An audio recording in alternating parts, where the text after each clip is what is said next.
तमसो मा ज्योतिर्गमय मृत्योर्मा अमृतं गमय। ओम शांति शांति शांति।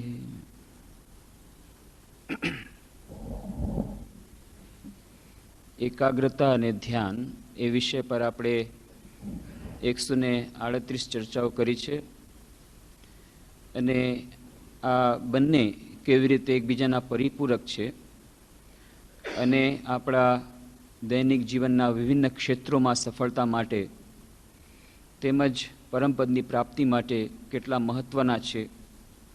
આજે આ વિષય કેટલો મહત્ત્વનો બની રહ્યો છે। હોલેન્ડમાં, અમેરિકામાં, બ્રિટેનમાં, ગ્રેટ બ્રિટેનમાં બધી યુનિવર્સિટીઝમાં ધ્યાન એક કમ્પલસરી સબ્જેક્ટ બની રહ્યો છે। યોગ એક કમ્પલસરી સબ્જેક્ટ બની રહ્યો છે, એની પણ આપણે ચર્ચા કરી હતી। મેનેજમેન્ટના ક્ષેત્રમાં પણ આ મેનેજમેન્ટ ઓફ માઇન્ડ કેવી રીતે મહત્ત્વનું બની રહ્યું છે અને આજે જ્યારે ગ્લોબલાઇઝેશનનો જમાનો છે ત્યારે જે કીન કોમ્પિટિશન આવી રહી છે, એ કોમ્પિટિશનના જમાનામાં કાર્યદક્ષતા મેળવવા માટે, ઝીરો ડિફેક્ટ મેળવવા માટે, TQM માટે કે TQP માટે આ એકાગ્રતા કેટલી મહત્ત્વની છે।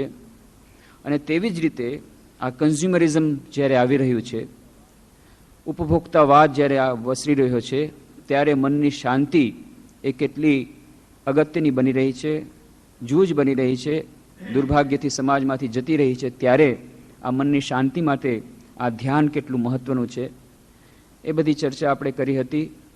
અને આ એકાગ્રતા ધ્યાન મેળવવાના વિભિન્ન ઉપાયો, અભ્યાસ અને વૈરાગ્ય, ગીતામાં જે ઉપદેશો કહ્યા, મનની શુદ્ધતા, એની વાત આપણે કરી હતી। અને આમાં એકાગ્રતા ધ્યાનના અભ્યાસ કરતાં જે વિભિન્ન બાધાઓ આવે છે એનું અતિક્રમણ આપણે કેવી રીતે કરી શકીએ અને જે વિભિન્ન પ્રશ્નો જે ઉપસ્થિત કરવામાં આવે છે સાધકો દ્વારા, કે કોઈક સાધકોને કમ્પેરિઝન જ્યારે કરે છે, તુલના કરે છે કે કેમ એના મનમાં આટલી શાંતિ છે, કેમ એનું ધ્યાન જલ્દી લાગી જાય, કેમ મારું ધ્યાન નથી લાગતું, કેમ એ ભણવામાં એમનું એકાગ્ર થઈ જાય, મારું ભણવામાં કેમ એકાગ્ર થતું નથી। આવી જે તુલના કરે છે, આપણે કહ્યું હતું કે તુલના કરવી બરાબર નથી। એટલા માટે કે આપણે જે મન દ્વારા એકાગ્રતા મેળવવાનો પ્રયત્ન કરી રહ્યા છીએ, આ મનના 3 સ્તર છે: કોન્શિયસ માઇન્ડ, ચેતન મન; અનકોન્શિયસ અથવા સબકોન્શિયસ માઇન્ડ, અવચેતન મન અથવા અચેતન મન; અને સુપરકોન્શિયસ માઇન્ડ, અતિચેતન મન। અને આપણા અચેતન મનમાં, અનકોન્શિયસ માઇન્ડમાં પૂર્વજન્મના વિભિન્ન સંસ્કારો પડેલા છે અને એ સંસ્કારોનું શુદ્ધિકરણ જ્યાં સુધી નહીં થાય ત્યાં સુધી આ પૂર્ણ એકાગ્રતા પ્રાપ્ત કરવી અશક્ય છે। અને આ શુદ્ધિકરણની પ્રક્રિયા લાંબી છે, પણ એનાથી ગભરાવાનું નથી। અને એટલા જ માટે આપણે ચર્ચા પ્રારંભ કરી હતી કે પુનર્જન્મ અને કર્મવાદ એ જો આપણે બરાબર રીતે સમજી લઈએ તો જ આપણે ધૈર્યપૂર્વક સાધનામાં આગળ વધવાનો પ્રયત્ન કરી શકીશું। અને જ્યારે આપણને આનું મહત્ત્વ સમજાશે, આ શુદ્ધિકરણની પ્રક્રિયાનું મહત્ત્વ, એનું ગુરુત્વ, ત્યારે જ આપણે અત્યારે જે ટ્રમ્પ કાર્ડ આપણે રમીએ છીએ, મને સમય નથી, હમણાં નહીં, એટલા માટે રમીએ છીએ કે આપણને ગુરુત્વ ખબર નથી કે આ શુદ્ધિકરણની પ્રક્રિયાનું કેટલું બધું ગુરુત્વ છે આપણા જીવનમાં, જીવનની શાંતિ માટે, જીવનમાં સુખ શાંતિ મેળવવા માટે। આ જો એકવાર ખબર પડશે અને જો આપણને ખબર પડશે કે જેટલી કંપનીમાં આપણે ઇન્વેસ્ટમેન્ટ કર્યા છે, જે કંપનીના શેર માટે આપણે આટલા બધા ધમપછાડા કરી રહ્યા છીએ, એ બધી કંપનીના શેર ડૂબી જવાના છે, એક જ કંપનીના શેર બચવાના છે, એકાગ્રતા ધ્યાનરૂપી આધ્યાત્મિક સાધના રૂપી જે કંપની છે, એમાં જે ટાઈમ ઇન્વેસ્ટમેન્ટ કર્યું છે એટલું જ આપણે કામે લગાવવાનું છે।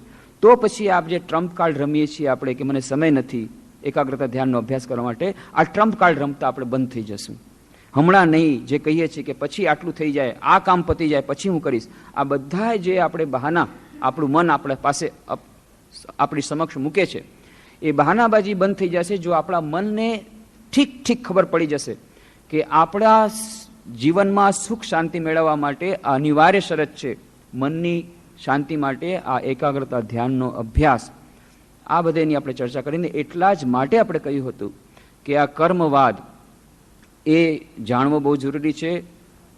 પ્રારબ્ધ અને પુરુષાર્થ વચ્ચેનો ભેદ જાણવો જરૂરી છે। કર્મવાદ આપણને પ્રારબ્ધવાદી ન બનાવી દે, નસીબ ભાગ્યવાદી ન બનાવી દે. ભાગ્યની વાત તો છે જ, પણ પુરુષાર્થમાં કેટલું મહત્વનો છે. અને જ્યારે પુરુષાર્થ ભાંગી જતો હોય ત્યારે આપણી પાસે એક વધુ ઉપાય છે, અને એ છે ઈશ્વરની કૃપા. તો આ ઈશ્વરની કૃપા, પ્રારબ્ધ, પુરુષાર્થ આ બધા એકબીજા સાથે કેવી રીતે પરિપૂરક છે, સંકળાયેલા છે, એની પણ ચર્ચા આપણે ઉપાડી હતી. પણ જ્યારે આપણે વાત કરીએ છીએ ઈશ્વરની કૃપાની, ત્યારે જ સંશય ઉપસ્થિત થાય છે કે ઈશ્વર છે કે નહીં. જો હોય તો એની પાસે કંઈ કરવાની ક્ષમતા છે કે નહીં, એનામાં પાવર છે કે નહીં. જો પાવર હોય તો એનામાં હૃદય નામની વસ્તુ છે કે નહીં, કે જે આપણો દુઃખ દર્દ સમજી શકે. અને જો એનામાં હૃદય હોય અને એનામાં કરવાની ક્ષમતા પણ હોય તો એના કાન બરાબર છે કે નહીં, કે આપણી પ્રાર્થના સાંભળે છે કે નહીં, કે બહેરો છે. આ બધા જાતના સંશય ઉપસ્થિત થાય છે. એક, ઈશ્વર છે કે નહીં, એનું અસ્તિત્વ છે કે નહીં, ઈશ્વર નામની વસ્તુ છે કે નહીં. બીજું, જો ઈશ્વર હોય તો એના પાસે હૃદય નામની વસ્તુ છે કે નહીં, એ દયાળુ છે કે નહીં, કે સાવ ક્રૂર છે, ઘાતકી છે, અથવા તો નિષ્ઠુર છે. એક. બે, ત્રીજું, જો એના પાસે હૃદય હોય તો એના પાસે માની લો હૃદય હોય ને આપણે જે કંઈ કહીએ પછી એનામાં કંઈક ક્ષમતા છે કે નહીં, પાવર છે કે નહીં, એનામાં બધું કરવાની ક્ષમતા છે. જે કર્મના સિદ્ધાંત પ્રમાણે આપણને જે ભોગવવાનું હતું, એ જે પ્રારબ્ધ આપણા કર્મ પ્રમાણે આપણે જે ભોગવવાનું હતું, જે ઘટના ઘટવાની હતી, એને બદલવાની ક્ષમતા એનામાં છે. આપણા કર્મને બદલવાની ક્ષમતા એનામાં છે.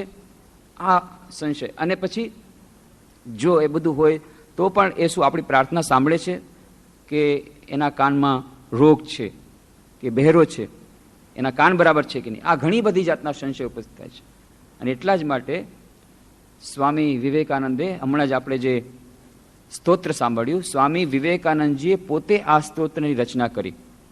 આ ચંડાલા પ્રતિહતરયો યસ્ય પ્રેમ પ્રવાહો. અને સ્તોત્રની રચના એમને નથી કરી, પોતાની અનુભૂતિના આધારે કરી. અને એમાં તેઓ એક લાઈન ઉમેરે છે, સંશય રાક્ષસ નાશ મહાસ્ત્રમ. સંશયરૂપી રાક્ષસનો નાશ કરવા માટે શ્રી રામકૃષ્ણનું આગમન થયું છે. કોણ શ્રી રામકૃષ્ણ? જે રામ હતા, આ ચંડાલા પ્રતિહતર યસ્ય પ્રેમ પ્રવાહો, જેમણે ચાંડાલ ગુહકને પણ પોતાની છાતીથી લગાડ્યો હતો, ચાંડાલ સુધી પણ પોતાનો પ્રેમ આપ્યો હતો, જેઓ જાનકીના પ્રિય હતા, જાનકીનાથ, જેઓ ભક્તિ અને જ્ઞાનથી પરિવૃત હતા, એવા જે શ્રી રામ એ જ ફરી પાછા આવ્યા શ્રી કૃષ્ણ રૂપે.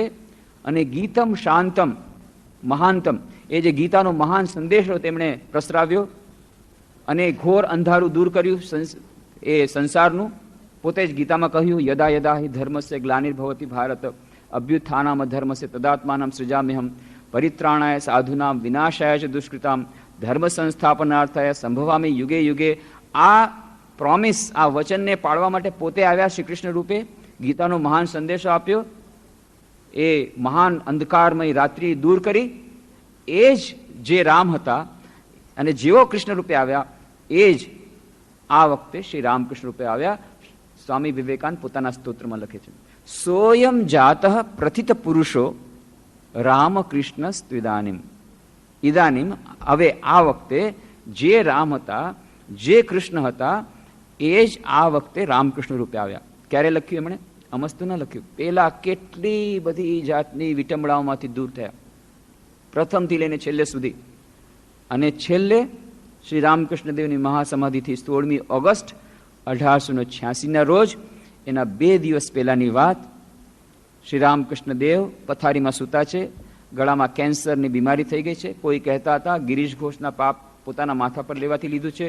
આ બધા પાપીઓ જેટલા બધા દુરાચાર એમની પાસે આવતા, એમને ચરણ સ્પર્શ કરતા, એથી એમને ખૂબ દુઃખ થતું, તકલીફ થતી, તેમ છતાં તેઓ એમને સ્પર્શ કરવા દેતા. અને એમના બધા જે કુકર્મો, એ પ્રારબ્ધ, એમનું પ્રારબ્ધ એમના ઉપર ટ્રાન્સફર થઈ ગયું, કારણ કે કોઈને ને કોઈને તો ભોગવવું જ પડશે. આવી જાતની વાત કહેતા હતા. પણ જે હોય તે, શ્રી રામકૃષ્ણને ગળામાં કેન્સર, અત્યંત દુઃખિત છે, પીડિત છે, અને પીડાને કારણે વારંવાર કફ આવે છે, ઉધરસ ખાઈ રહ્યા છે, અને શરીર, એ દેહની જે અવસ્થા છે એનું વર્ણન અશક્ય છે. એ જ્યારે રામકૃષ્ણની મહાસમાધિ થઈ ગઈ, એમના પછીના ફોટા લેવામાં પણ એ ફોટા કોઈને બતાવવામાં નથી આવતા. કેમ? કોઈ પણ ભક્ત એને જોઈ ન શકે. અત્યંત કૃશ શરીર, એમાં હાડકા સિવાય બીજું કાંઈ નથી. ક્રુસિફિક્શન, જે આપણે વાત સમજીએ, ક્રાઇસ્ટ, એ ક્રુસિફિક્શન જેવી જ આ વાત, કે એક લોહીનું દરેકે દરેક ટીપું શ્રી રામકૃષ્ણ દેવે જગતના ઉદ્ધાર માટે આપી દીધું. અને એવી રીતે કૃશ શરીર પથારીમાં પડ્યું છે અને હુંકારા કરી રહ્યા છે. નરેન્દ્રનાથ કોલેજના વિદ્યાર્થી શ્રી રામકૃષ્ણની સેવામાં છે, બીજા પણ યુવકો છે. અને અચાનક નરેન્દ્રનાથના મનમાં એક સંશય જાગૃત થઈ ગયો. અરે, લોકો કહે છે શ્રી રામકૃષ્ણ દેવ સાક્ષાત ઈશ્વરના અવતાર છે, ઈશ્વર સ્વયં આ વખતે રામકૃષ્ણ રૂપે આવ્યા છે. ઈશ્વરની આવી અવસ્થા હોય, આને ઈશ્વર કહી શકાય? ઊંકારા કરી રહ્યા છે, ગળામાં કેન્સર થયું છે, આટલું બધું દુઃખ છે, આને હું ઈશ્વર કેવી રીતે માનું? નહીં, આ ઈશ્વર ન હોઈ શકે. અને મનમાં વિચાર કર્યો, આવી અવસ્થા છે, આટલી ખરાબ અવસ્થા છે કે જ્યારે મોઢામાંથી અવાજ નથી નીકળતો, ઊંકારા કરી રહ્યા છે, આટલી બધી વેદના છે. આવી વેદનાની અવસ્થામાં જો પોતાના મોઢેથી કહી દે કે હા હું ઈશ્વર છું, તો જ હું માનીશ, નહીં તો હું વિશ્વાસ નહીં કરું. ભલે બીજા ભક્તો ભલે એમના ઉપર વિશ્વાસ કરે. અને આશ્ચર્યની વાત, હજી તો આ વિચાર એમના મનમાં ઝબક્યો છે કે ત્યાં તો શ્રી રામકૃષ્ણ દેવ ઊભા થઈ ગયા પથારીમાંથી અને પૂર્ણ શક્તિથી કહ્યું, નરેન, હજી અવિશ્વાસ. જે રામ હતા, જે કૃષ્ણ હતા, એ જ આ દેહમાં રામકૃષ્ણ છે. તારા વેદાંતના મતથી નહીં રે, તારા વેદાંતના મતથી નહીં. નરેન્દ્રનાથ તરત જ પગે લાગે છે, ચરણ પકડી લે છે, રડતા રડતા કહે છે, નહીં પ્રભુ, હવે અવિશ્વાસ નહીં કરું. મનમાં આવ્યો વિચાર, મોઢેથી કાંઈ નથી કીધું, અને શ્રી રામકૃષ્ણ પોતાના મોઢેથી સ્વીકાર કરે છે, જે રામ હતા, જે કૃષ્ણ હતા, એ જ આ દેહમાં રામકૃષ્ણ રૂપે આવે છે. આ સંશય નરેન્દ્રનાથના મનમાંથી એમનેમ નહોતો ગયો. આખી લાંબી પ્રક્રિયા ચાલે છે. પહેલી જ મીટિંગથી શરૂ થાય છે અને 1886 સુધી ચાલે છે આ સંશય રાક્ષસ નાશ મહાસ્ત્રમ. શરૂઆતમાં જ, અને આ સંશય રાક્ષસનો વધ કરવા માટે, જેમ યદા યદા હિ ધર્મસ્યની વાત કરે છે, રાક્ષસોના વધ માટે આવે છે. જે રામ હતા, જે કૃષ્ણ હતા, આ વખતે રામકૃષ્ણ રૂપે આવ્યા. બે મોટા મહાન રાક્ષસ, જળવાદિતા રૂપી રાક્ષસ, સંશય રાક્ષસ. આ આપણા યુગના વિશેષ રાક્ષસ છે. દરેકે દરેકના મનમાં પેસેલા છે, સમાજના દરેક ક્ષેત્રમાં પેસેલા છે. આધુનિક સમાજમાં દરેક ક્ષેત્રમાં પેસેલા છે આ જળવાદિતા રૂપી રાક્ષસ, જે એમ માને છે કે જે બહારની સામગ્રીઓ છે એમાં જ સુખ રહેલું છે, એને જ સુખ ભોગવો, અને જે જીવન તમે અત્યારે જીવો છો એ જ જીવન છે. મૃત્યુ પછી કોઈ જીવન નથી, ઈશ્વર નામની કોઈ વસ્તુ નથી. જે સોલિડ પદાર્થ જે છે એ જ પદાર્થ જ સાચું છે, બાકી બધું ખોટું છે. આત્મા નામની, ઈશ્વર નામની કોઈ વસ્તુ નથી, આધ્યાત્મિકતા નામની કોઈ વસ્તુ નથી. અને એટલા માટે ખૂબ ભોગવો, ખાઓ પીઓ, મજા કરો. જો પાસે પૈસા ન હોય તો લોન લઈને પણ, ઉધાર ઘી લઈને પણ, જેમ ચારવા કહે છે, ઋણમ કૃત્વા ઘૃતમ પિબેત, લોન લઈને પણ ખૂબ ખાઈ પીને મરી જાઓ. આ છે જીવનનો ઉદ્દેશ્ય. મેક્સિમમ મોજ કરો, મોજ મજા કરો. એક ગાડી આવે તો બીજી ગાડી માટે પ્રયત્ન કરો, બીજી ગાડી આવે તો ત્રીજી ગાડી માટે પ્રયત્ન કરો, વીસીઆર આવે તો બીજા વીસીઆર માટે પ્રયત્ન કરો, એક મકાન બનેલું હોય તો બીજા મકાન માટે પ્રયત્ન કરો. ખૂબ વધારે ને વધારે સુખ ભોગવો. આ જે ભૌતિક સુખ એ જ એકમાત્ર સુખ છે. આ છે જળવાદિતા રૂપી રાક્ષસ, દરેક મનુષ્યના હૃદયમાં પેસી ગયો છે. અને બીજું છે સંશય રૂપી રાક્ષસ. શું આ ઈશ્વર નામની કોઈ વસ્તુ છે? આ જગતની પરે કોઈ વસ્તુ છે? કોઈ હોઈ શકે? એવી કોઈ ચૈતન્ય સત્તા હોઈ શકે જે આપણા દુઃખ દર્દને સમજી શકે? આ પરે કોઈ આને ચલાવનાર, બનાવનાર કોઈ છે? આ સૃષ્ટિની પાછળ કોઈ ચૈતન્ય સત્તા છે? અને એમાં શું ક્ષમતા છે? ઈશ્વર નામની વસ્તુ છે? આત્મા નામની વસ્તુ છે? આ શરીરની પાછળ ચૈતન્ય કોઈક વસ્તુ છે? આ બધી જાતના સંશય આધુનિક મનમાં આવી ગયા છે. આ છે આપણી પાશ્ચાત્ય કેળવણીનો પ્રતાપ. અને આવવાનું શરૂ થયું ભારત વર્ષમાં 1836માં. આટલા 1000 વર્ષની ગુલામી ભોગવી હતી ભારત વર્ષે, પણ તેમ છતાં ભારત વર્ષનું ધર્મ અક્ષુણ રહ્યો, ભારત વર્ષની ગરિમા અક્ષુણ રહી, ભારતની સંસ્કૃતિ અક્ષુણ રહી. કેટલા બધા આવ્યા, પૈસા ગયા, ધન દોલત લૂંટી ગયા, મુસ્લિમો આવ્યા, મોગલ આવ્યા, ધન દોલત લૂંટી ગયા, અને જેટલા હુણ આવ્યા, શક આવ્યા, પણ એ બધા અહીંયાની સભ્યતાઓ સાથે હળી મળી ગયા. પણ જ્યારે બ્રિટિશ શાસકો આવ્યા ત્યારે થોડાક જ વર્ષોની અંદર અહીંયાની સંસ્કૃતિ નેસ્ત નાબૂદ થવા માંડી ગઈ. એટલા સુંદર રીતે એમણે આ પ્રભુત્વ પ્રારંભ કરી દીધો.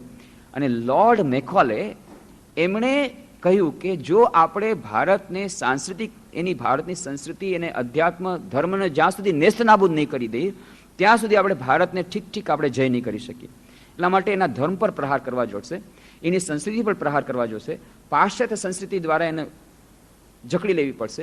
એના માટે થઈને જેટલા બુદ્ધિમાનો છે, જેટલા શિક્ષણમાં ક્ષેત્રમાં આવે છે, બધા વિદ્યાર્થીઓનું માથું ખાઈ જાઓ. બસ એક જ માર્ગ છે, વિદ્યાર્થીને પકડો. એટલા માટે એમણે નવી શિક્ષણ પદ્ધતિ દાખલ કરી 1836માં, જેમાં એક જ માત્રનો ઉદ્દેશ હતો, જેટલા ભારતીયો છે એમાંથી ભારતીયત્વ ચાલ્યું જાય, ભારતીય સંસ્કૃતિ ગરિમાથી એ લોકો એને ઘૃણા કરવા માંડી જાય, વેદાંતના ધર્મને, ભારતના હિન્દુ ધર્મને ઘૃણા કરવા માંડી જાય, અને ફક્ત એમનું ચામડી એ કાળી હોય પણ બાકી બધું એમનું અંગ્રેજી હોય. અંગ્રેજી મ્યુઝિક એમને સારું લાગે, અંગ્રેજી એમને સભ્યતા સારી લાગે, અંગ્રેજી સંસ્કૃતિ સારી લાગે. આવી રીતે દરેક રીતે અંગ્રેજી સંસ્કૃતિના ગુલામ બની જાય મનથી. એવી જાતની પ્રણાલી એણે એજ્યુકેશનની શરૂ કરી. અને આજે કોણ જાણે ક્યાં હશે ખબર નથી, લોર્ડ મેકોલે સ્વર્ગમાં હોય કે નરકમાં હોય, જ્યાં પણ હશે ખૂબ જ આનંદિત થતો હશે, ખૂબ આનંદમાં હશે. આહા, ક્યાં માર મારા અભી તક ચલ રહા હૈ. આજે પણ ભારતમાં 50 વર્ષની આઝાદી પછી એ જ લોર્ડ મેકોલેની શિક્ષણ પદ્ધતિ આપણે ચલાવી રહ્યા છીએ. એ જ પરીક્ષા પદ્ધતિ, એ જ શિક્ષણ પદ્ધતિ. અને એ સો કોલ્ડ સેક્યુલરિઝમના નામે કોઈ પણ જાતની પ્રાર્થના, ધ્યાન, કોઈ પણ જાતનો યોગ, કોઈ પણ જાતની શિક્ષાની, ધર્મની, આધ્યાત્મિકતાની, નૈતિકતાની કાંઈ કરતા કાંઈ નહીં, સારામાં સારા જાનવર બનાવવાની ટ્રેનિંગ અને પાશ્ચાત્ય સંસ્કૃતિના ગુલામ બનાવવાની ટ્રેનિંગ આપણી શિક્ષણ પદ્ધતિમાં અત્યારે છે, હજી સુધી છે. જેને કારણે આ સમાજના જેટલા દૂષણો આપણે જોઈ રહ્યા છીએ, લોર્ડ મેકોલે આ શરૂ કર્યું હતું. પણ આ વિશ્વમાં એક નિયમ છે, ઋતુમ પ્રમાણે ચાલે છે. વિશ્વમાં દરેક દેશને એક ભાગ સોંપવામાં આવ્યો છે. સ્વામી વિવેકાનંદજી કહેતા હતા, અમેરિકાથી જ્યારે પાછા ફરે ત્યારે એમણે બહુ સુંદર વાત કરી હતી કે તમે એનાલિસિસ કરીને જુઓ, દરેક દેશનો આ વિશ્વમાં ઇતિહાસમાં એક ભાગ ભજવવાનો હોય છે. એક દેશની એક વિશિષ્ટતા હોય છે, એનું પ્રાણ કેન્દ્ર હોય છે. અને આ પ્રાણ કેન્દ્રમાં જો તમે આઘાત આપો તો એક દેશ ખતમ થઈ જશે. અને કહે છે કે અમેરિકાનું પ્રાણ કેન્દ્ર છે એની તો પોલિટિક્સ, બ્રિટિશની ગ્રેટ બ્રિટનની ત્યારની જે પ્રાણ કેન્દ્ર હતું ત્યાંની કોમર્શિયલિઝમ, ત્યાંનું કોમર્સ, ત્યાંની વ્યાપાર નીતિ. આવી રીતે દરેક દેશમાં એક એનો ભાગ હોય છે વિશ્વમાં ભાગ ભજવવાનો. ભારતનો ભાગ છે ધર્મ, અહીંયાનું પ્રાણ કેન્દ્ર છે. અને વિશ્વમાં ધર્મને ટકાવી રાખવા માટે, આધ્યાત્મિકતાને ટકાવી રાખવા માટે જ ભારતનો જન્મ થયો છે. સનાતન ધર્મ, નામ એનું સનાતન ધર્મ એટલા માટે આપ્યું કે સનાતન ધર્મ એ સનાતન જ છે, પહેલા પણ હતો, આવતીકાલે પણ રહેશે. કેમ? આ એનું ભાવિ છે, આ જ એના માટે નિર્માણ થયેલું છે.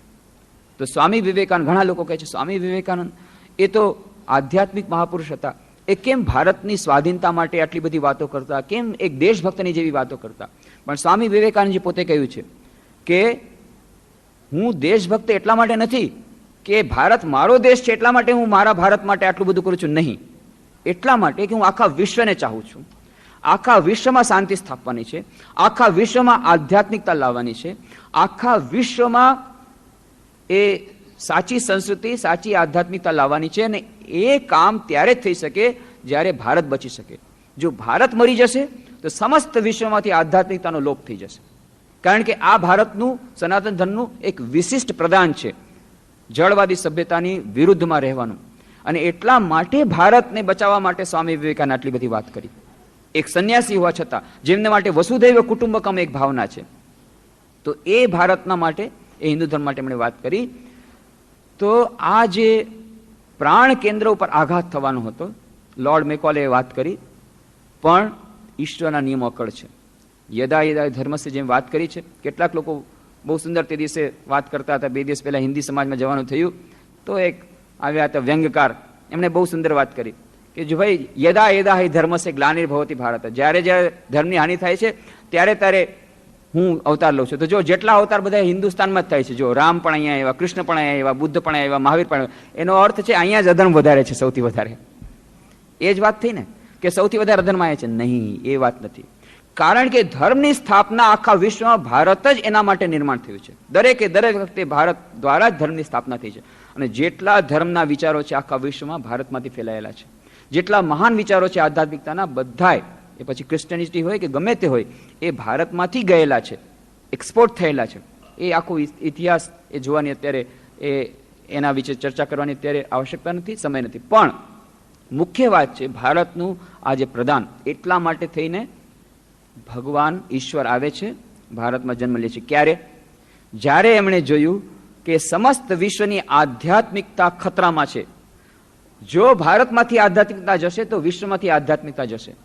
જળવાદી સભ્યતા જીતી જશે તો પછી આ જળવાદીતા રૂપી રાક્ષસ આખા વિશ્વને ગ્રસી લેવાનો છે, અને એટલા માટે ભારતને બચાવવું પડશે.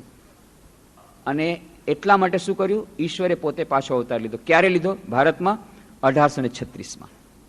1836માં લોર્ડ મેકોલે જળવાદીતા સભ્યતા રૂપી રાક્ષસને પ્રવેશવાયો ભારતમાં, અને ઠીક એ જ વર્ષે તરત ઇન્સ્ટન્ટ એનું રિએક્શન, ઇન્સ્ટન્ટ રિપ્લાય, ત્યારે શ્રી રામકૃષ્ણ જન્મ થયો આના પ્રતિકાર રૂપે. અને પછી પાશ્ચાત્ય જળવાદી સભ્યતાના પ્રતિક રૂપે કોલેજનો એક વિદ્યાર્થી જે લોર્ડ મેકોલેની શિક્ષણ પદ્ધતિમાં ભણેલો હતો, સ્પેન્સર, હેગલ, કાન્ટ, આ બધાએ પાશ્ચાત્ય દાર્શનિકોના પુસ્તકો વાંચી માથું ફરી ગયું હતું. ઘણા વિદ્યાર્થીઓને આ બહુ શોખ હોય છે, જાત જાતના પુસ્તકો વાંચે, પછી ખીચડી કરી નાખે અને પછી જાત જાતના સવાલ લઈને આવે. અરે ભાઈ, તમે પહેલા પોતે એક પુસ્તક સીધે પચાવો, પછી તમારે આખી દુનિયાના જેટલા પુસ્તકો વાંચો. જાત જાતના પુસ્તકો વાંચી ખીચડી કરીને આવે અને પછી મતિભ્રમ થઈ જાય. ધીરે ધીરે વાંચો. તો હેગલ, સ્પેન્સર આ બધા વાંચી અને એ કોલેજનો વિદ્યાર્થી નરેન્દ્રનાથ દત્ત સંશયવાદી બની જાય છે. ઈશ્વર નામની વસ્તુ છે કે નહીં? આ સૃષ્ટિને ચલાવનાર, આની પાછળ કોઈ ચૈતન્ય સત્તા છે કે નહીં? જો હોય તો એનો પુરાવો શું છે?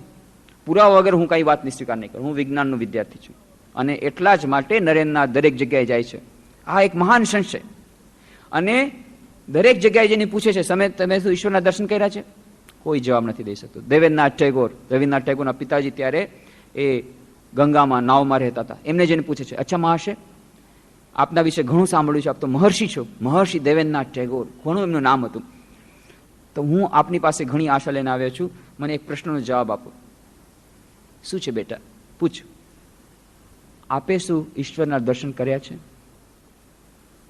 દેવેન્દ્રનાથ ટેગોર થોડી વાર સુધી જુએ છે. બેટા, તારી આંખો તો યોગીના જેવી છે. નરેન્દ્રનાથ કપાળ કૂટી લે છે.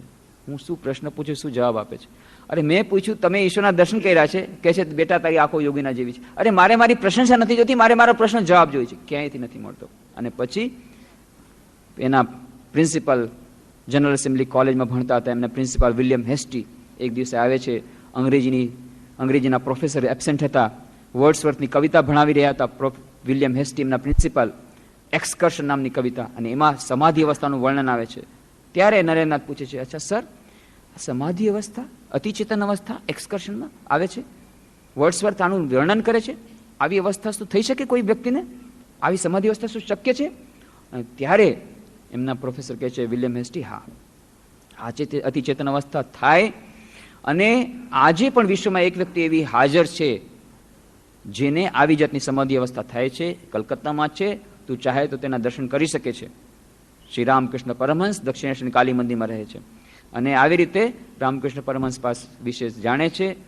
અને આવીને પ્રથમ પ્રશ્ન પૂછે છે દક્ષિણેશ્વરમાં આવીને, પહેલી જ મુલાકાતમાં. ત્યાં દક્ષિણેશ્વરમાં આવીને પહેલી મુલાકાત તો થઈ હતી સૂર્યનાથ મિત્રના મકાનમાં, પણ દક્ષિણેશ્વરમાં આવીને પહેલી જ વખત આવીને ત્યાં જઈને પહેલા ધડકો કર્યો. બાકી બધી વાત પછી. પહેલા મને પ્રશ્ન જવાબ આપો, તમે પોતે શું ઈશ્વરના દર્શન કર્યા છે? અને શ્રી રામકૃષ્ણ કહે છે, હા બેટા, મેં પોતે ઈશ્વરના દર્શન કર્યા છે. એટલું જ નહીં, જેમ તને હું જોઉં છું એથી વધુ પ્રત્યક્ષ રૂપે એના હું દર્શન કરું છું. એટલું જ નહીં, તું ચાહે તો તને પણ તેના દર્શન કરાવી શકું છું, પણ તારે સાધના કરવી પડશે, સાધના રૂપી પ્રયોગશાળામાં આવવું પડશે. ધર્મનું વિજ્ઞાન કહે છે H2+O2 H2, હાઇડ્રોજન ઓક્સિજન મળીને પાણી. અમે નથી માનતા, માનવાની સવાલ નથી. પ્રયોગશાળામાં આવો.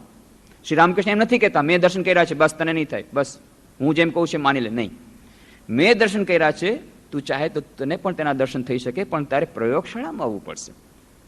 હાઇડ્રોજન ઓક્સિજન ગેસ મેળવી ઇલેક્ટ્રોલિટિક પ્રોસેસ કરી તારે પોતે જોવું પડશે પાણી મળે છે કે નહીં. જો ન મળે પછી તું કહેજે કે ના, તમે જે કંઈ કહો છો તમે ખોટી વાત કરો છો, બધી ખોટી વાત, હું તમારો વિશ્વાસ નથી કરતો. એવી રીતે શ્રી રામકૃષ્ણ કહે છે ચેલેન્જ આપીને, તું પણ આવ, સાધનારૂપી પ્રયોગશાળામાં આવ, તને પણ ઈશ્વરના દર્શન થશે. આ જે આજના યુગમાં, સંશયવાદી યુગમાં અત્યંત આવશ્યકતા હતી. આપણા બધા એના પ્રતિનિધિ રૂપે પાશ્ચાત્ય જળવાદી સભ્યતાના પ્રતીક રૂપે, પાશ્ચાત્ય સંસ્કૃતિના પ્રતીક રૂપે, પાશ્ચાત્ય સંશયવાદના પ્રતીક રૂપે નરેન્દ્રનાથ દત્ત પાશ્ચાત્ય શિક્ષણમાં શિક્ષિત થઈ અને આજે ભારતીય સનાતન ધર્મના પ્રતીક શ્રી રામકૃષ્ણ દેવ પાસે જઈને પ્રશ્ન પૂછે છે, ચેલેન્જ મૂકે છે અને શ્રી રામકૃષ્ણ એ ચેલેન્જમાં પાસ થાય છે. અને પછી નરેન્દ્રનાથ દત્ત એ ચેલેન્જ સ્વીકાર કરે છે, પ્રયોગશાળામાં જાય છે, એને પણ ઈશ્વરના દર્શન થાય છે અને આવી રીતે શ્રી રામકૃષ્ણ દેવનો જય થાય છે નરેન્દ્રનાથ ઉપર. અને આ નરેન્દ્રનાથને સ્વામી વિવેકાનંદ બનાવે છે ત્યારે રામકૃષ્ણ દેવનો જય થાય છે એટલું જ નહીં, ભારતીય અધ્યાત્મનો, ભારતીય સંસ્કૃતિનો, હિન્દુ ધર્મનો, પ્રાચ્ય ધર્મનો, પ્રાચ્ય આધ્યાત્મનો પાશ્ચાત્ય સંસ્કૃતિ ઉપર, પાશ્ચાત્ય અધ્યાત્મ ઉપર, પાશ્ચાત્ય જળવાદી સભ્યતા ઉપરનો વિજય થાય છે. સંશયવાદ ઉપરનો વિજય થાય છે. સંશય રાક્ષસ નાશ મહાસ્ત્ર. સંશય રાક્ષસનો વધ શ્રી રામકૃષ્ણદેવ કરે છે, કોઈ તલવાર દ્વારા નહીં, પોતાની અનુભૂતિ દ્વારા. એટલા જ માટે મહાત્મા ગાંધીજીને જ્યારે કહેવામાં આવ્યું શ્રી રામકૃષ્ણનું જીવન ચરિત્ર જ્યારે હતું એની ભૂમિકા રૂપે જ્યારે એમણે લખ્યું, બહુ સુંદર વાત ગાંધીજી કઈ ભૂમિકામાં કે શ્રી રામકૃષ્ણનું જીવન એ તો સાક્ષાત અનુભૂતિનું જીવન છે.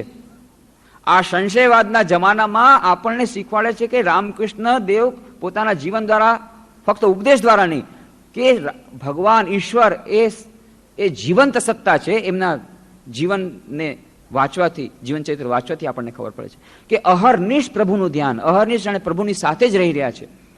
આવી જાતની પ્રતીતિ બીજા કોઈ ચરિત્રમાં એટલી નથી મળતી આજકાલના યુગમાં. તો ગાંધીજી પણ કહે છે સંશયવાદના જમાનામાં શ્રી રામકૃષ્ણનું જીવન એ અત્યંત મૂલ્યવાન છે અને આ સંશય રાક્ષસનો વધ એ અત્યંત મહત્વનો હતો. એટલા માટે સ્વામી વિવેકાનંદ કહે છે સંશય રાક્ષસ નાશ મહાસ્ત્રમ. અને પછી બીજો શબ્દ વાપરે છે ભવરોગ વૈદ્યમ. સુંદર. નરદેવ કહે છે નરદેવ નરદેવ જય જય નરદેવ. કેટલાક લોકો શ્રી રામકૃષ્ણ કહે છે ઈશ્વરના અવતાર હતા, કેટલાક કહે છે નહીં ઓર્ડિનરી માણસ હતા, એ તો આપણી જેમ મનુષ્ય હતા. ચર્ચા થઈ રહી છે ત્યાં કાશીપુરના ઉદ્યાન બાટીમાં ડોક્ટર મહેનલાલ સરકાર, ઘોર નાસ્તિક, કે આ તમે લોકો આવી જ રીતે મોટા મોટા મહાપુરુષને બધાને બગાડો છો. એટલા સરસ મહાપુરુષ છે એને તમે અવતાર કહીને બગાડી દીધા. બધા તમે લોકો અવતાર કહીને ખતમ કરી નાખો છો. તમે અવતાર શું કરવા કહો છો? સાધારણ માણસ છે, હા સારા માણસ છે, હું પણ એને શ્રદ્ધા કરું છું, પણ આ અવતાર તમે ન કહો. ત્યારે નરેન્દ્રનાથ સ્વામી વિવેકાનંદ પાછળ બહુ સુંદર વાત કરે છે, સરસ સમજાવે. જો મહાશય, તમે તો વિજ્ઞાનના છાત્ર છો, વિજ્ઞાન છો ને, તમે તો વૈજ્ઞાનિક છો, ડોક્ટર છો. આ જે ઇવોલ્યુશન છે, ઇવોલ્યુશન ક્રમ વિકાસમાં તમે જોશો કે એક તરફ તો જળ પદાર્થો છે, પછી જળ પદાર્થમાંથી વનસ્પતિ આવે છે, વનસ્પતિમાં ચૈતન્ય સત્તા છે. ડોક્ટર જગદીશચંદ્ર બોસે પુરવાર કર્યું છે. હવે આ જળ પદાર્થ જે છે અને વનસ્પતિમાંથી પાછી જાનવર, પશુ યોની આવે છે. તો વનસ્પતિમાં જે ચૈતન્ય સત્તા છે અને પાછી આ જે પ્રાણીઓ જે થાય છે, આ પ્રાણી જગત અને વનસ્પતિ જગત, એની વચ્ચે એક પર્ટિક્યુલર જાતની સ્પીસીસ છે. હવે આને તમે વનસ્પતિ પણ ન કહી શકો અને તમે એને પ્રાણી જગત પણ નહીં કહી શકો, બંનેની વચ્ચેની વસ્તુ છે. એવી જ રીતે આ રામકૃષ્ણ દેવ એક વિશેષ પ્રકારના મનુષ્ય છે. આ તરફ મનુષ્યમાં પણ છે, દેખાય છે મનુષ્ય જેવા, આ તરફ દેવતા જેવાના બધા ગુણો એમનામાં છે, દિવ્યતા કૂટીને ભરે છે. આ વચમાં નિયોની છે. આવી રીતે વૈજ્ઞાનિક રીતે નરદેવ જય જય નરદેવ, નર અને દેવ આ બંનેનું જાણે સંમિશ્રણ. જીવન જુઓ, એકદમ સાધારણ મનુષ્ય જેમ રહે છે, સાધારણ મનુષ્ય જેમ ખાય છે. પછી ભાઈ હું તો કાંઈ જાણતો નથી, હું તો ખાઉં છું, પીઉં છું, મજા કરું છું, ભગવાન નામ લઉં છું, ભાઈ મને મારી પાસે નહીં. કોઈ પણ આવે, હે ભગવાન મારે રામકૃષ્ણદેવ મહારાજ મારે દીકરો આવી રીતે બહુ જ બીમાર છે, કાંઈ જડબુટી આપો. એ ભાઈ હું નહીં, હો રોંગ નંબર છે, તમે જરા જાઓ. ત્યાં મેં સાંભળ્યું છે ત્યાં વરાનગરની પાસે એક કોઈ પંડિત છે, કોઈ જ્યોતિષી છે, કોઈક એક બાવા છે, એ કંઈક મંત્ર તંત્ર. હું તો ભાઈ સાધારણ માણસ છું, ભગવાનનું નામ લઉં છું, માનું નામ લઉં છું, પ્રસાદ ખાઉં છું અને ભગવાન નામ લઉં છું. મારી પાસે આ બધું કાંઈ નથી. એકદમ સાધારણ મનુષ્યની જેમ રહે છે બહારથી. પણ ક્યારેક ક્યારેક સમાધિ અવસ્થા જ્યારે આવે છે ત્યારે એકદમ જાણે ચૈતન્ય એ ઈશ્વરનું ઈશ્વરત્વ એમનામાં પ્રગટ થાય છે. નર દેવ, નર અને દેવતા એ બંનેનું જાણે વચ્ચેનું એક. એટલે શ્રી રામકૃષ્ણ વિશે સ્વામીજી કહે છે તમે એને જે માનો તે, મનુષ્ય માનો, અવતાર માનો, ઈશ્વર માનો, જે માનો તે. પણ આવી પ્રકારના મનુષ્ય હજારો વર્ષોમાં એકાદ વાર આવે છે. તમે આજના ઇતિહાસમાં ક્યાંય જોવા નહીં મળે. એને તમે જેવી રીતે લ્યો, પણ એમના જીવન અને સંદેશ આજના આપણા યુગ માટે અત્યંત મહત્વપૂર્ણ છે, એમ સ્વામી વિવેકાનંદ કહે છે. અને સૌથી મહત્વનું એમનું પ્રદાન શું? ભવરોગ વૈદ્યમ. એક પ્રકારનો રોગ છે. કેટલા પ્રકારના રોગ આજે વિસરી રહ્યા છે, કેટલા કેન્સર, ટીબી, આ બધા રોગ, નવા નવા રોગ કેટલા બધા આવી રહ્યા છે, ખૂબ પ્રસરી રહ્યા છે. લાખો લોકો કહે છે, લાખો લોકો વિધિન 5 years આ નવા રોગથી આક્રાંત થઈ જશે.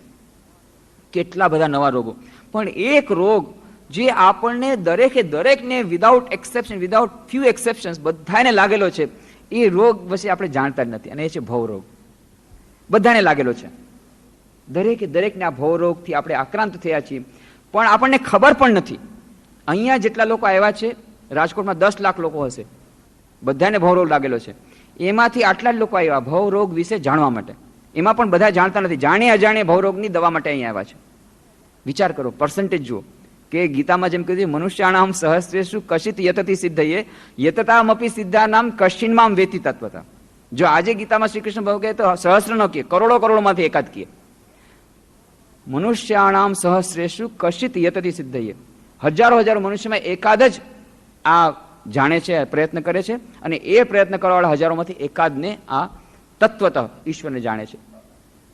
તો ભવરોગ લાગેલો છે બધાને, પણ ઘણાને તો મોટા ભાગના લોકોને ખબર પણ નથી કે ભવરોગ લાગેલો છે. આ ભવરોગ એટલે શું? ભવરોગનો અર્થ છે ભવ એટલે આપણે આ બધા ભવમાં છે, કે આપણો જન્મ થયો છે. બધાનો જન્મ થયો છે, પણ ખબર નથી કે આપણો જન્મ થયો છે, એ યાદ નથી. જેમ બધા ચાલે છે એમ ચાલે છે, જેમ બધા ખાય છે એમ ખાય છે, બધા કમાય છે એમ કમાય છે, જેમ બધા ચાલે છે, બધું વ્યવહાર કરે છે, એમ જીવન વ્યવહાર ચાલી રહ્યો છે. પણ શું કરવા જીવન વ્યવહાર ચાલી રહ્યો છે? આપણે આ પૃથ્વી પર શેના માટે આવ્યા છીએ? આ મનુષ્ય જન્મ જે મળ્યો છે એનો ઉદ્દેશ્ય શું છે, લક્ષ્ય શું છે? આ ઉત્ક્રાંતિમાંથી થઈ અમીબાથી માંડીને અત્યાર સુધી ઉત્ક્રાંતિવાદ કહે છે, એ ડાર્વિનના સિદ્ધાંત પ્રમાણે, કે થિયોરી ઓફ ઇવોલ્યુશન, કે અમીબા એ જીવકોષથી, એ નાનકડામાં નાનકડો જીવકોષ, ત્યાંથી આ યાત્રા શરૂ થઈ ક્રમ વિકાસવાદની, અને એ એક પછી એક અમીબામાંથી બીજામાંથી ત્રીજા, બીજામાંથી તેમાંથી પછી બિલાડી, પછી ગધેડો, પછી કૂતરો, આમ કરીને કેટલી બધી યોનિઓ પાર કરીને છેલ્લે આ મનુષ્ય યોનિમાં આવ્યા. તો આપણા શાસ્ત્રો કે 84 લાખ યોનિઓ, જ્યારે અમે લોકો સાંભળતા કે 84 લાખ યોનિઓ પછી આ મનુષ્ય દેહ મળ્યો તો અમે હસતા હતા. 84 લાખ યોનિઓ કહેવાના માટે ખાતર કહી દીધું હશે. પણ આજે મોડર્ન સાયન્સ કહે છે 1,24,00,000 યોનિઓ છે. હવે આ ડિફરન્સ એના માટે છે આપણને ખબર નથી. કદાચ એવું બની શકે નવી યોનિઓ આવી હોય વચમાં, જેમ ઉત્ક્રાંતિ થઈ હોય, અથવા તો કેટલીક યોનિઓ 2 યોનિને એક માનતા હોય આપણા લોકો, એ ગમે તે હોય. પણ 84 લાખ યોનિઓ અને 1,24,00,000 યોનિમાં કોઈ વધારે અંતર નથી. 1,24,00,000 યોનિઓ પછી છેલ્લે આ મનુષ્ય યોનિ આવે છે. તો આપણે એટલા જાગૃત છીએ કે આપણને આ મનુષ્ય યોનિ મળી છે, અને મનુષ્ય યોનિ મળ્યા પછી આ જે કંઈ આપણે કામ કરી રહ્યા છીએ, બધાય કર્મો બધાય બેંકમાં જમા થાય છે. જેટલા ખરાબ કર્મો, સારા કર્મો બધા બેંકમાં જમા થાય છે. જે આપણે વાત કરી હતી કર્મવાદનો સિદ્ધાંત, કે કોઈ પણ કર્મ વ્યર્થ જતું નથી. તમે માનો કે ન માનો, કર્મનું ફળ મળશે જ, ચાખવું જ પડશે, કડવું અથવા મીઠું.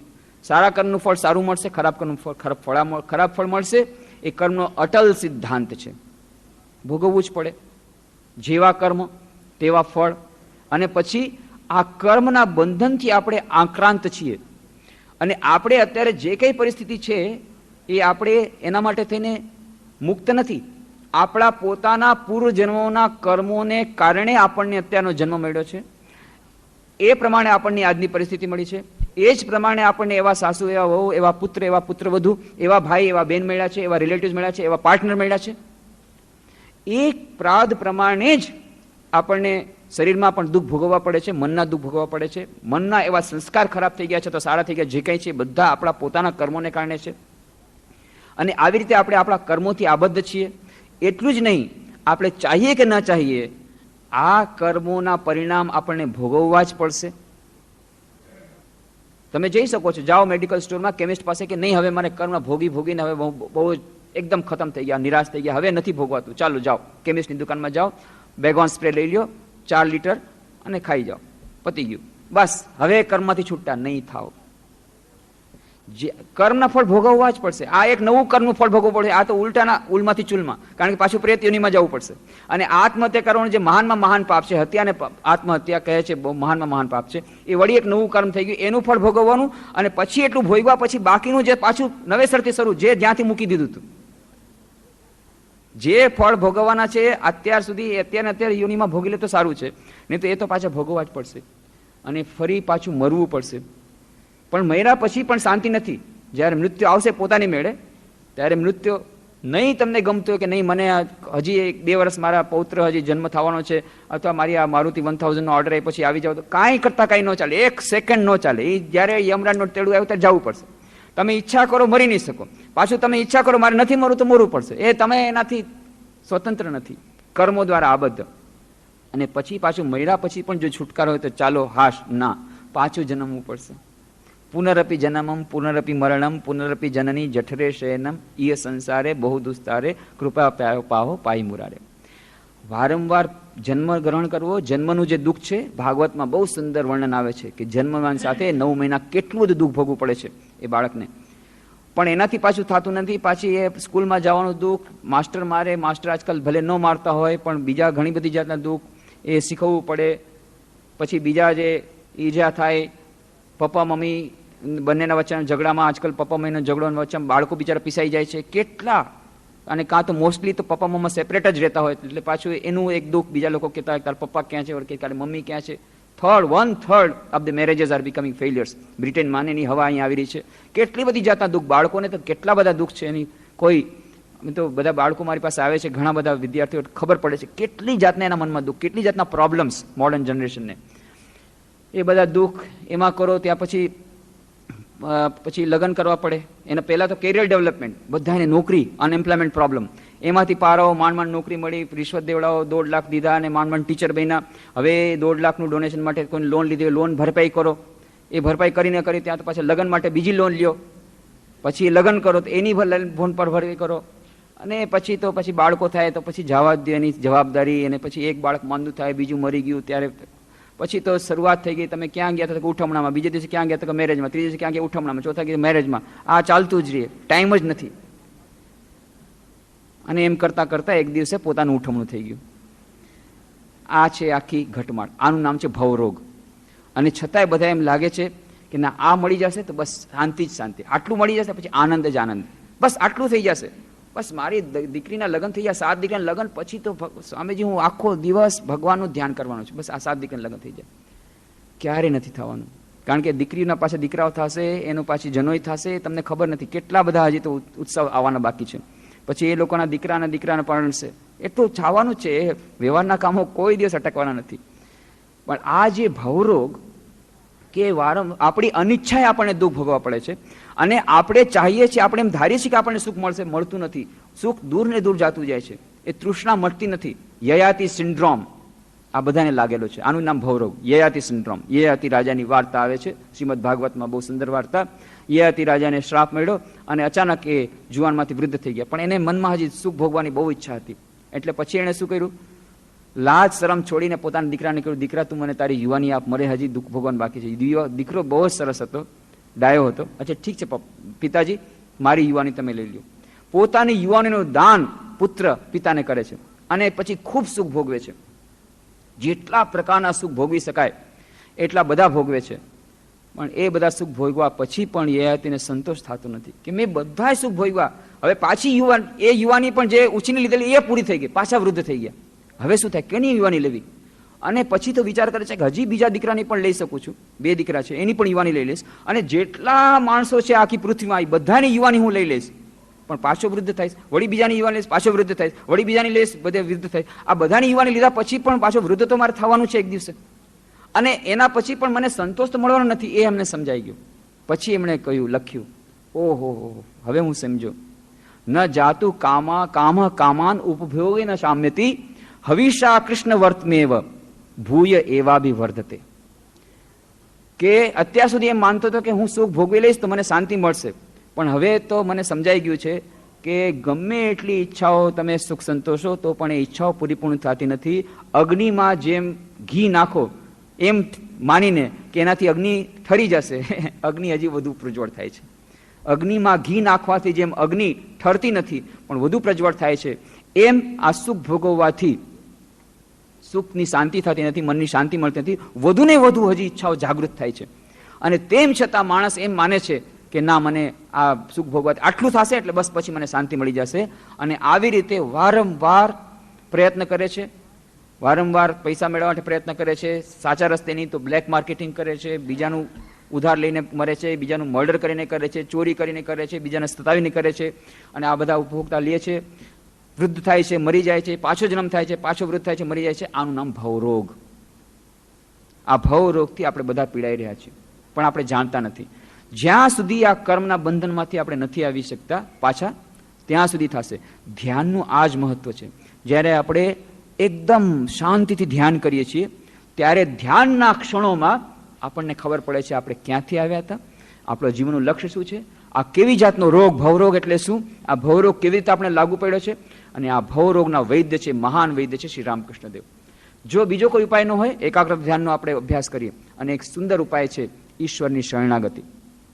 જ્યારે અર્જુન કહે છે ના, તમે આ બધું વાત કીધું પણ બહુ જ મારું મન ચંચળ છે, વળી પાછું શ્રી કૃષ્ણ ભગવાન સમજાય અભ્યાસ વૈરાગીની કર, વાત કર, ફરી પાછું નથી સમજતો. છેવટે બધું થઈ ગયું. છેલ્લે 18મા અધ્યાયમાં શ્રી કૃષ્ણ કહે છે જા, બીજું કાંઈ નહીં. છેલ્લો ઉપાય આપે છે. ઈશ્વર સર્વભૂતાનામ હૃદ્દેશે અર્જુન તિષ્ઠતિ ભ્રામયાન સર્વભૂતાની યંત્રારૂઢાની માયા તમેવ શરણમ ગચ્છ સર્વભાવેન ભારત તત્પ્રસાદાત પરામ શાંતિમ સ્થાનમ પ્રાપ્તસી શાશ્વતમ.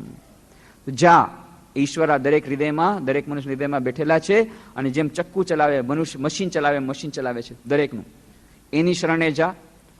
સ્થાનમ પ્રાપ્તસી શાશ્વતમ, તને શાંતિ મળશે. સર્વધર્માન પરિત્યજ્ય મામેકમ શરણમ વ્રજ અહમ ત્વા સર્વ પાપેભ્યો મોક્ષિષ્યામિ મા શુચઃ.